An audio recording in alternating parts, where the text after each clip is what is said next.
अस्सलाम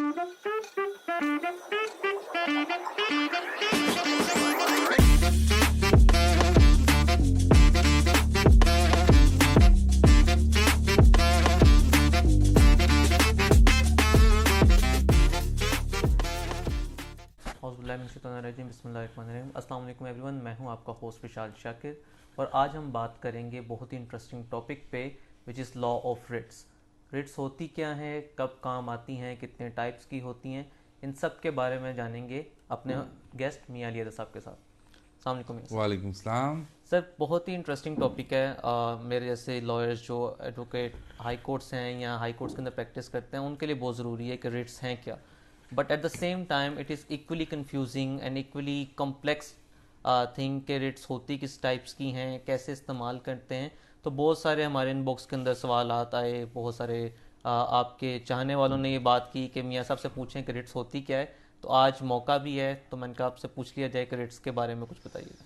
thank you Vishal. First of all, ये जो लॉ ऑफ रिट्स का कॉन्सेप्ट है ना, इसको छेड़ते हुए मैं खुद भी डर रहा था for several reasons, not because कि समबडी इज इनकॉम्पिटेंट और कॉम्पिटेंट, लेकिन इसको छेड़ते हुए आपको बहुत ज़्यादा पढ़ना पड़ता।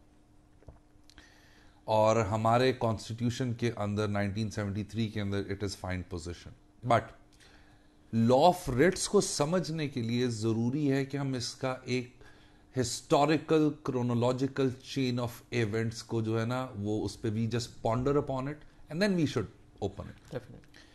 अच्छा, एक आर्ग्यूमेंट मैं देता हूं आपके सामने, और वो आर्ग्यूमेंट ये है कि मार्बरी वर्सेस मेडिसन केस जो था यूएस सुप्रीम कोर्ट का, after the Marbury versus medicine, now the concept of judicial review is part and parcel of every constitutional system or the countries who have written constitution. Okay. क्योंकि judicial review of public actions को review करना, governmental authority को judicially review करना, क्योंकि दुनिया के हर written constitution के अंदर ट्राइकोटमी ऑफ पावर का कॉन्सेप्ट है, सेपरेशन ऑफ पावर है, कि एक इंस्टीट्यूशन दूसरे इंस्टीट्यूशन के they will not step their feet into that shoes of another institution. तो separation of power का concept। और इसी तरह इसी जुडिशियल रिव्यू के पैरेलल एक डॉक्ट्रिन है जिसको आप डॉक्ट्रिन ऑफ अल्ट्रा वायरीज कहते हैं, और लॉर्ड ब्राइस ने इसके बारे में कहा था कि जो American framers of the constitution थे, they were influenced by the doctrine of ultra vires, so they are synonym to each other, but बहुत सारे फर्क भी हैं इसके अंदर। जब आप पाकिस्तान की बात करते हैं तो जस्टिस फजल करीम साहब एक आर्ग्यूमेंट देते हैं, and very valid argument. Justice Fazal Karim साहब कहते हैं कि पाकिस्तान की कॉन्स्टिट्यूशनल हिस्ट्री को अगर देखा जाए, स्टार्टिंग फ्रॉम 1956, बल्कि उससे भी पहले जाए, गवर्नमेंट ऑफ इंडिया एक्ट को देख लें, उसके बाद 56 का कॉन्स्टिट्यूशन, 62 का कॉन्स्टिट्यूशन, 73 का कॉन्स्टिट्यूशन, और बिलखसूस 1973 का जो कॉन्स्टिट्यूशन है, it is more influenced by the two constitutions. One is the American Constitution, which is altogether a different form of the government, which is the presidential form of the government. Or partly it is influenced by the British norms, British constitutions, customs, जहाँ पे altogether a different form of the government है, which is the parliamentary form of the government. So having said that, इसकी जब आप chronological event देखते हैं इसका, तो पहली दफा 1954 के अंदर सेक्शन 223A था गवर्नमेंट ऑफ इंडिया एक्ट का ऑफ 1935, जब आपके पास जो लॉ ऑफ रिट है उसको इनकॉर्पोरेट किया गया, followed by article 170 of 1956 constitution. That was the first formal और first constitutional document in the Pakistan, 1956 का कॉन्स्टिट्यूशन। और जैसे मैंने बताया, उसके आर्टिकल 170 के अंदर ये जो 5 किस्म की रिट्स हैं, जिसमें आपकी हेबियस कॉर्पस है, सर्चरारी है, मैंडमस है, प्रोहिबिशन है, क्वा वारंटो है, इनको स्पेसिफिकली इनके लैटिन नेम्स के साथ इनकॉर्पोरेट किया गया। The biggest problem was back then of these words were Latin words were कि we the lawyers of this subcontinent were alien to this concept. और जब मैं एलियन की बात करता हूँ तो यहाँ बड़ा कमाल का मैं एक लफ्ज़ और एक वाक़या आपके सामने कोट करता हूँ।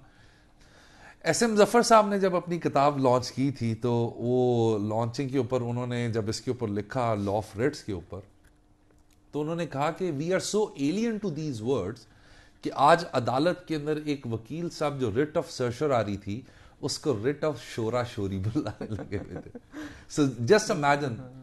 और बैक देन 56 ऑनवर्ड्स हमें हमारे यहाँ जूरिस्प्रूडेंस डेवलप नहीं थी, तो हमें तमाम के तमाम इंग्लिश लॉज के ऊपर जो है ना रिलाई अपॉन करना पड़ता था when it comes to interpretation के रिट होगी क्या, कब इशू की जाएगी, इसका एग्रीव पर्सन और एनी पर्सन का क्या कॉन्सेप्ट है, so on so fourth.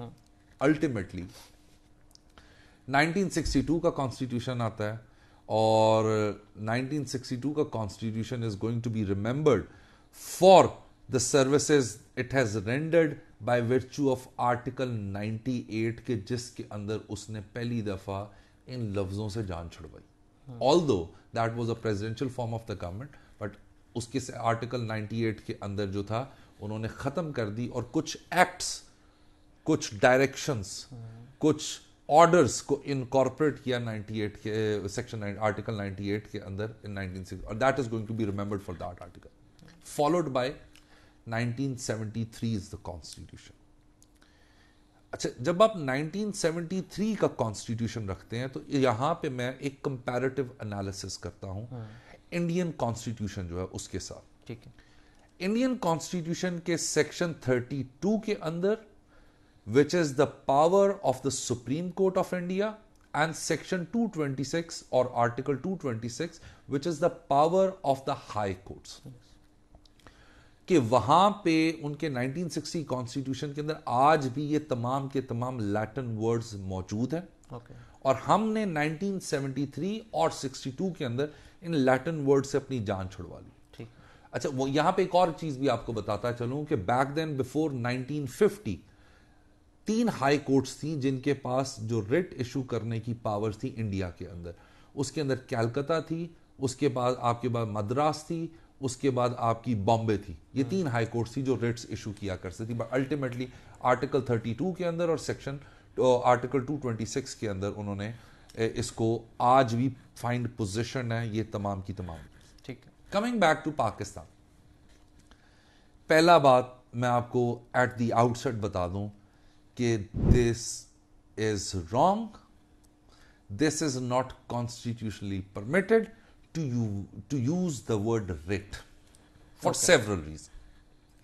First of all, हमारे आइन के अंदर रिट का कोई कॉन्सेप्ट नहीं है। अभी रिसेंटली मैंने, आपको याद होगा, एक वीडियो की है जिसके ऊपर मैंने रिट ऑफ अटैचमेंट और सेपी कॉर्पस का एक कॉन्सेप्ट 491 के अंदर डिस्कस किया था। सो आपको सीआरपीसी के अंदर रिट ऑफ अटैचमेंट तो मिल जाएगी, लेकिन आपको पाकिस्तान के 1973 के आर्टिकल के अंदर रिट का वर्ड नहीं मिलेगा।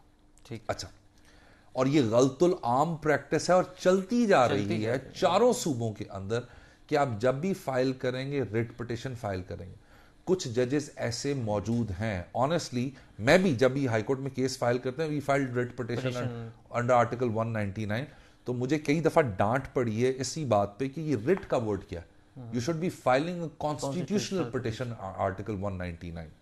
बट कराची के अंदर तो मेरे ख्याल से सीपी ही फाइल होती है कॉन्स्टिट्यूशनल पिटिशन, बट हमारे यहाँ लाहौर के अंदर खास तौर पे ये writ petition WP number, even के जो आपको हाई कोर्ट की तरफ से जो कॉज लिस्ट भी मिलती है आपको उस पर WP नंबर, बट ऐसी कोई चीज आइन के आर्टिकल 199 के अंदर मौजूद नहीं है। ठीक है।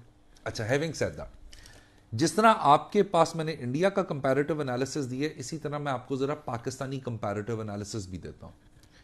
जिस तरह इंडिया के अंदर आर्टिकल 32 और आर्टिकल 226 है, उसका पैरेलल आर्टिकल पाकिस्तान के कॉन्स्टिट्यूशन में आर्टिकल 199 और आर्टिकल 184(3) ऑफ द कॉन्स्टिट्यूशन। ठीक है।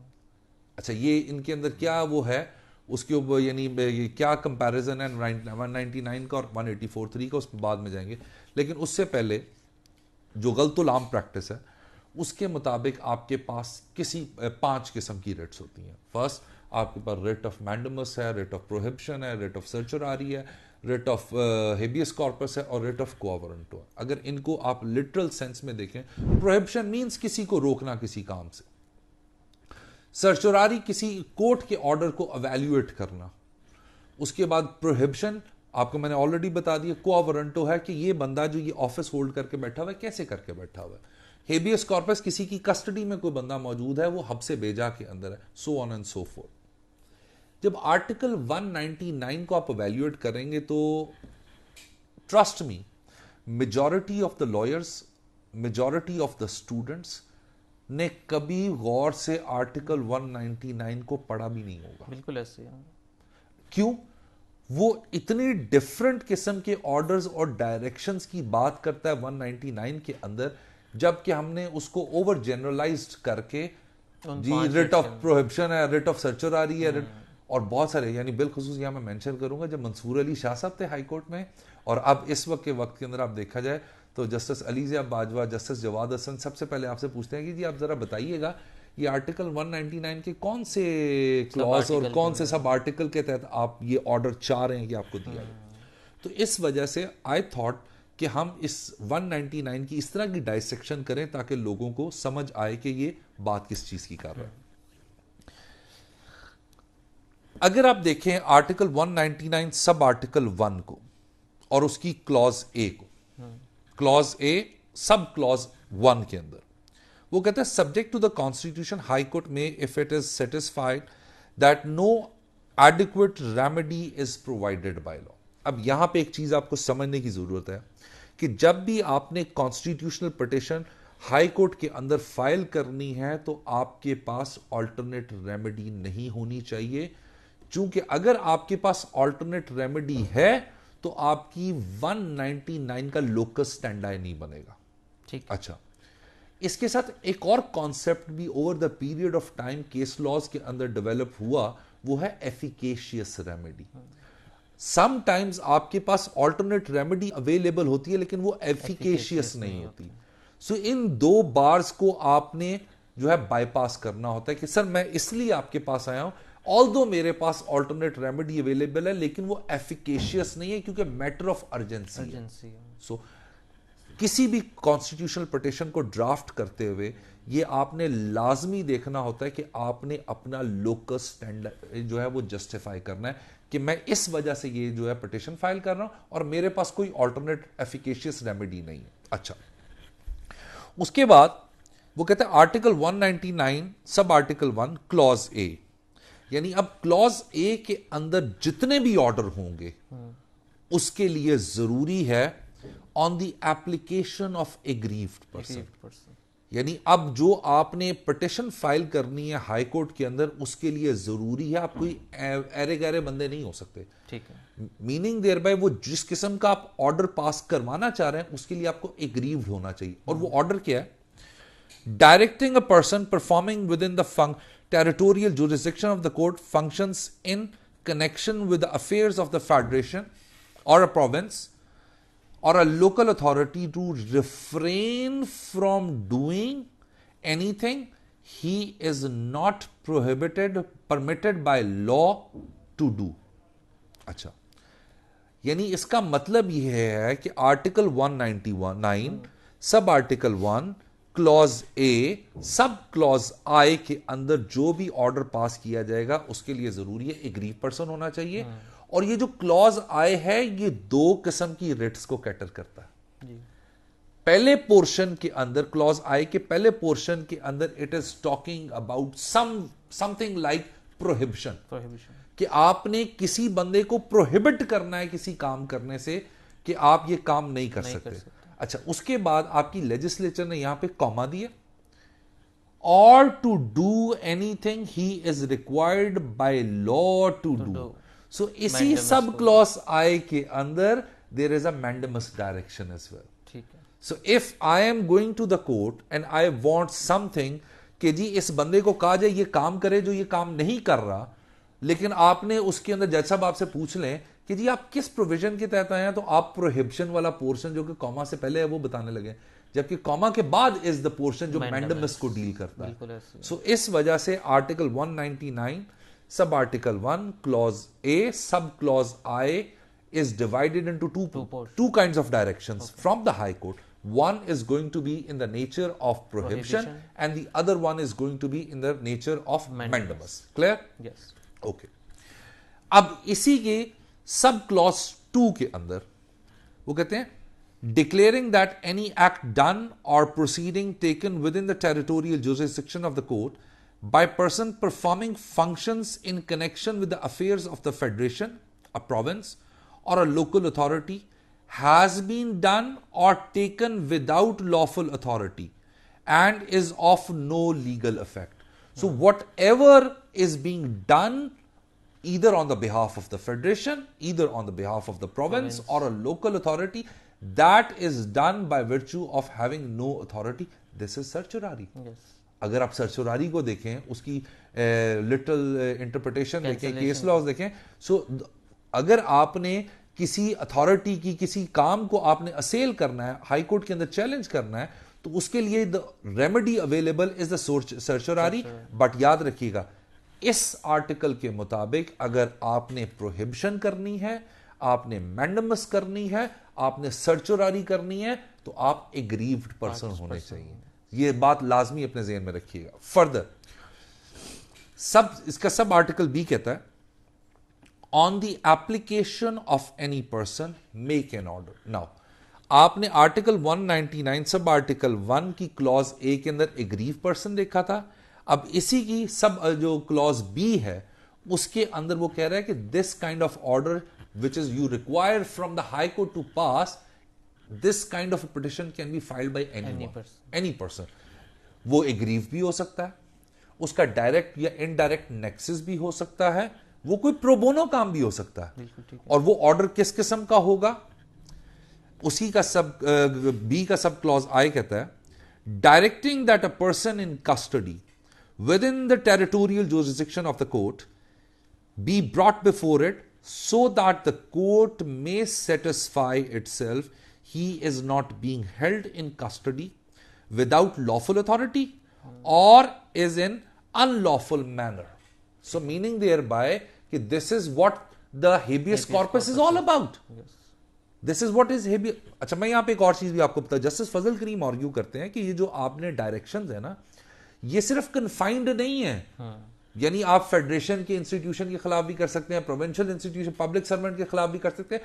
हर किस्म की वो अथॉरिटी जो पब्लिक या गवर्नमेंट सर्वेंट है, वो अगर इसकी मिसयूज कर रहे हैं तो you can file that. So in that scenario clause B sub clause I के अंदर जो आपने डायरेक्शन लेनी है उसके लिए आप कोई भी बंदा फाइल कर सकता है, and that is going to be the writ of habeas corpus. But यहां पर रिट नहीं होगी, a direction, constitutional protection for the habeas corpus.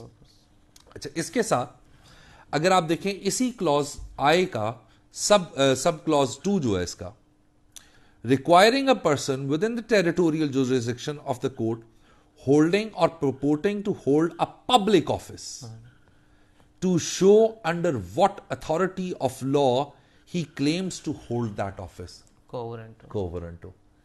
सो अगर आपने किसी बंदे को, फर्ज करें मुझे, अगर आपने डीजी पैमरा लगा दिया, मुझे आपने चेयरमैन पैमरा लगा दिया, मेरी क्वालिफिकेशन नहीं है, उस पोजीशन के लिए आपके पास कोई सर्ट एलिजिबिलिटी होनी चाहिए, तो कोई भी बंदा एग्रीव नहीं, कोई भी बंदा हाई कोर्ट के अंदर कॉन्स्टिट्यूशनल पिटीशन फाइल कर सकता है, जिसको 56 के कॉन्स्टिट्यूशन के मुताबिक या इंग्लिश लॉ के मुताबिक या इंडियन कॉन्स्टिट्यूशन के मुताबिक आप कहेंगे writ of quo warranto. But Pakistan के 1973 के कॉन्स्टिट्यूशन के मुताबिक it's going to be a constitutional petition for quo warranto, कि जब आप पूछा जाए कि भाई तुम ये ऑफिस किस कैपेसिटी के अंदर होल्ड करके बैठे हुए, तो this is what it caters. So अगर आप इसकी क्लॉज ए को देखें जो आपकी 2 किस्म की रिट को कैटेगराइज करती है, आप इसके सब क्लॉज बी को देखें तो उसमें आपके पास हेबियस कॉर्पस भी है, कोवरेंटो भी है. सो ये वो तमाम डायरेक्शन है इन 2 कैटेगरीज के लिए. मैंडमस के लिए, प्रोहिबिशन के लिए आपके पास एग्रीव्ड होना जरूरी है. लेकिन जब आप सर्चोरारी और कोवरेंटो और हेबियस के लिए जाएंगे, it can be filed by any person. Okay, ये तो हो गई आपको आपके 1973 के कॉन्स्टिट्यूशन ने, जो कि फजल करीम साहब का आर्ग्यूमेंट है कि partly it is governed, operated और having a colour of you know British constitution, तो आपकी वो English law of writs cover होगी। जी। अब इसके अंदर जो असल चीज है, जो अमेरिकन कलर है, that is article 199 sub article 1 clause C. Very कमाल का आर्टिकल। और वो आर्टिकल क्या कहता है? On the application of any aggrieved person made an order giving such directions to any person or authority, including any government, exercising any power or performing any functions in or in relation to any territory within the jurisdiction of the court, as may be appropriate for the enforcement of any of the fundamental rights conferred by Chapter 1 of Part 2.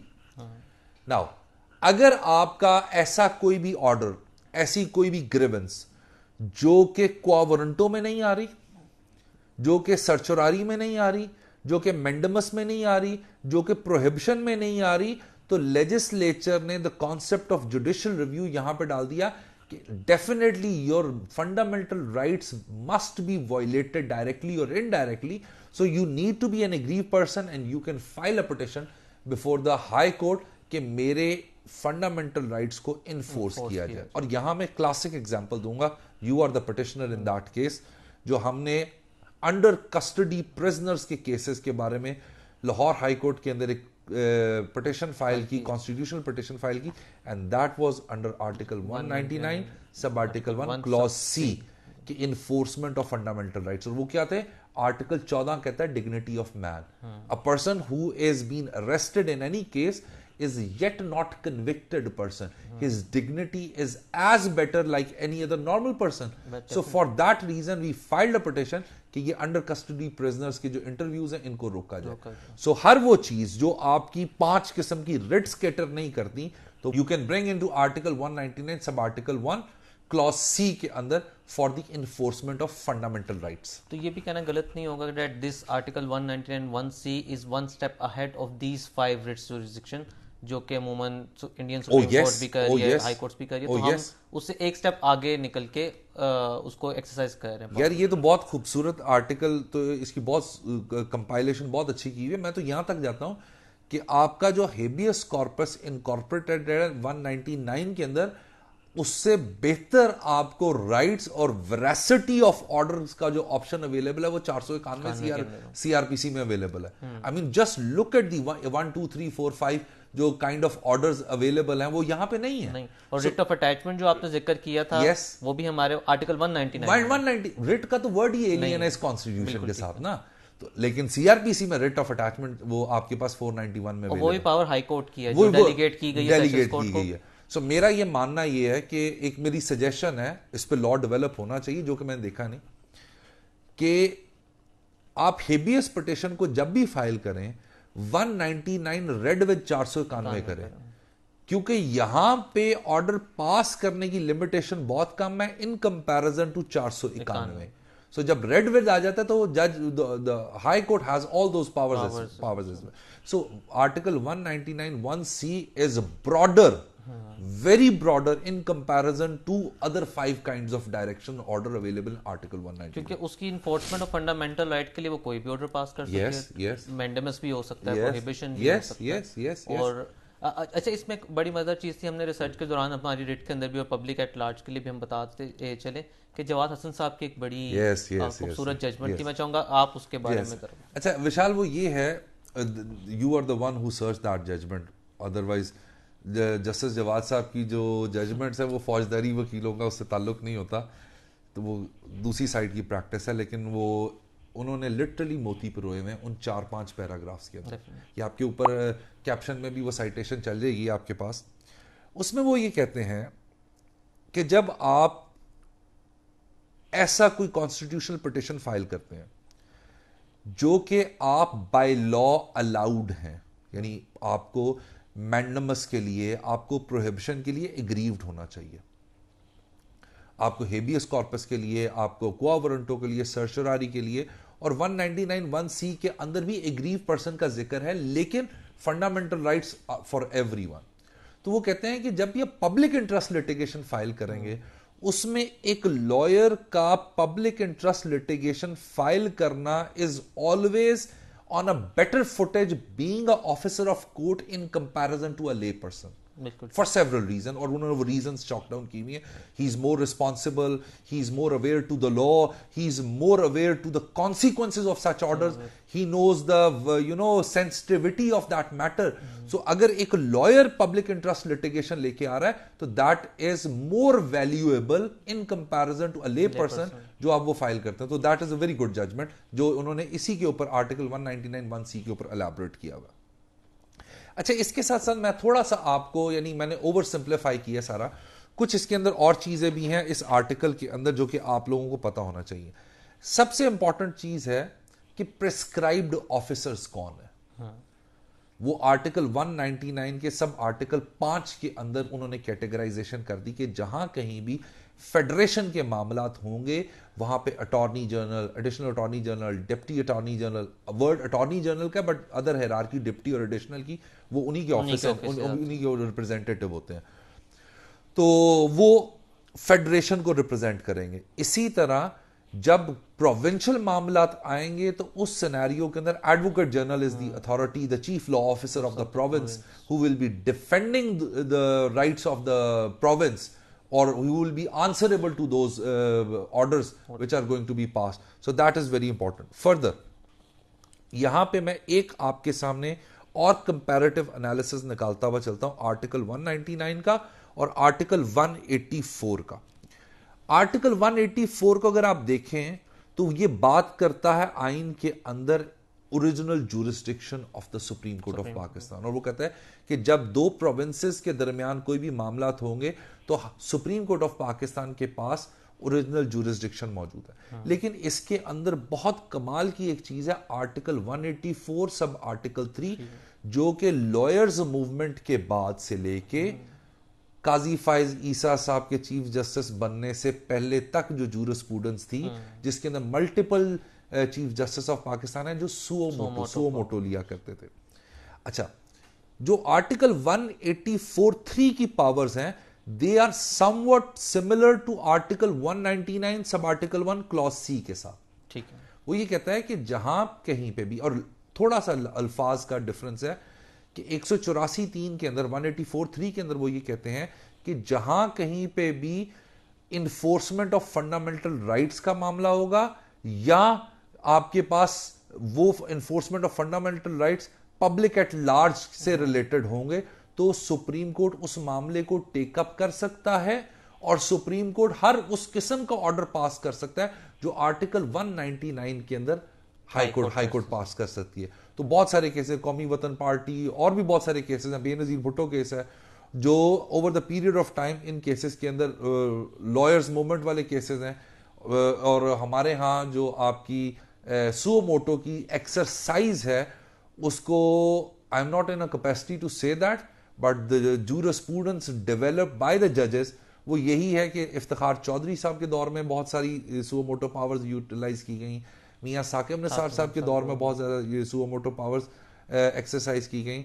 All the justice काजी फाइज ईसा साहब का जो argument है इसके ऊपर वो यही है कि इसके अंदर कहीं पे भी सुओ मोटो का जो वो नहीं है. और अब प्रैक्टिस एंड प्रोसीजर के बाद आर्टिकल जो जजमेंट आई है तो 184(3) की पावर्स वैसे भी वो एक कमेटी के थ्रू राउट होके जानी है तो वो that's the different procedure, but ये समवट सिमिलर है आर्टिकल 199 1C के साथ. इसके बारे में बताइएगा, जब हम इस पूरे स्ट्रक्चर को स्टडी करते हैं तो कुछ ऐसा फील भी होता है कि ट्राइकोटमी ऑफ पावर के होते हुए भी it seems like the courts are overstepping their power या लॉ की मौजूदगी के बावजूद एक ऐसी पावर आपने कोर्ट्स को दे दी है कि वो उसमें इंटरवीन कर सकती हैं या उसमें पावर अपनी एक्सरसाइज कर सकती हैं. What's your comment on that? यार इसको समझने के लिए ना बहुत ज़रूरी है अब्दुल्ला अल मौदूदी केस जो है ना वो आप पढ़ें. उसमें वो कहते हैं कि it would be a fallacy to understand और it would be a fallacy to think कि जो जुडिशियल रिव्यू की पावर्स है ये कोई एपलेट पावर्स है. जबकि ये पावर्स बेसिकली जो हैं ये एक्सेस ऑफ पावर को चेक रखने के लिए. ठीक. और हमारे यहाँ यानी फजल करीम साहब ने इस बात को बहुत एडवोकेट किया इस बात को कि पाकिस्तान के अंदर पार्लियामेंट्री सुप्रीमेसी नहीं है, we have a constitutional supremacy, जिसकी वजह से आप जितना भी फ्रेमवर्क देखें उसके अंदर आपको एक नजर आएगा कि अदालतों का एक, जिसे कहते हैं, I won't use the word holy cow, but I would say कि they are a little step ahead of the executive और द लेजिस्लेचर, क्योंकि every action what they do is subject to judicial review. Yes. And this is not something in Pakistan. American supreme court आपके सामने है, और आप India के अंदर देख लें, अभी 377 के ऊपर जो उन्होंने जजमेंट्स वगैरह दिए हैं, तो जो पावर ऑफ जुडिशियल रिव्यू है ये बेसिकली एक चेक होता है एग्जीक्यूटिव और लेजिस्लेचर की अथॉरिटी के ऊपर. बहुत सारी लेजिस्लेशन बनी जिनको नॉकडाउन किया गया on the basis of ultra vires to the constitution. So इस वजह से ये आपके आइन के अंदर ऑलरेडी मौजूद है. जो चीज समझने वाली है वो समझने वाली ये है कि एक रिट का कॉन्सेप्ट नहीं है आपके आइन के अंदर. दूसरा कि जब भी आप अपनी पिटिशन ड्राफ्ट करें, constitutional petition before the high court, you must know that कि आर्टिकल 199 के कौन से सब आर्टिकल, कौन सी क्लॉज, सब क्लॉज के तहत आप ये फाइल कर रहे हैं, because then you are in a better position to argue exercise power. Thank you so much, sir. It was a wonderful knowing the dissection of Article 199. Thank you.